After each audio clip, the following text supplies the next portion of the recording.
So the original game had a lot of great features, and in the Rise of the Triad reboot, we intend to bring all these features back. The basic level design structure, the weapons, the enemies and the power-ups are basically the same, but we also did some things to improve upon that. The advantage they had was that there were a lot of really interesting elements like, platforming, traps, a lot of things that you didn't see in other first-person shooters at the time. So that's something we wanted to keep in our game. Another thing we focused on as designers was to take a look at the original design and see how we could improve on the atmosphere of it.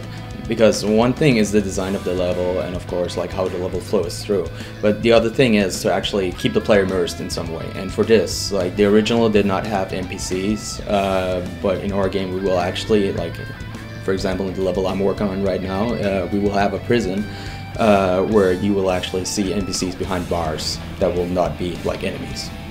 This adds to the feeling of immersion for the player, that the place is not empty. There are actually people here that have been captured or tried the same thing as you have before.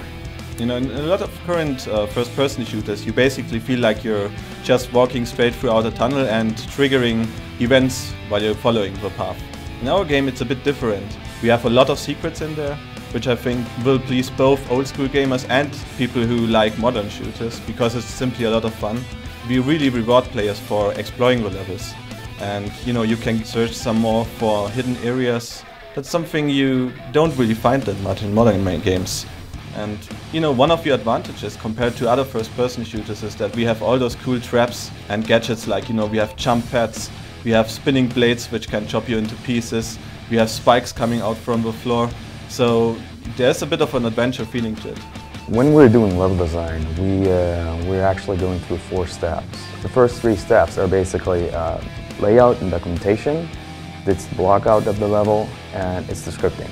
In the scripting, we basically make sure that everything works as intended, doors open as they should, events happen as they should, and everything works properly.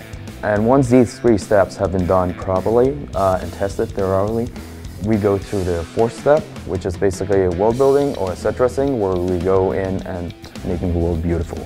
The original was known for having a lot of destructible items in the game, so we're introducing destructible environments as well. So you'll be able to see a lot of debris falling off the walls when you hit them with rocket launchers. You'll be able to see jibs flying all over the place, and you'll be able to break almost every object in the game into pieces. One of the aspects of the HUD we worked with is we wanted to inform the players the different information, how much ammunition, life and so on they have, but we also wanted to create a more immersed experience, and we integrated this by making the HUD disappear when there's not action, so it sort of fades away to create more room and more focus on the environment. And I think this gives a great feel, but whenever you shoot the gun or something happens, you pick up a coin or anything, it sort of comes back to life, so you can get the status and get these informations again. When all the assets are done and they are put into the game, the environment becomes so much more real.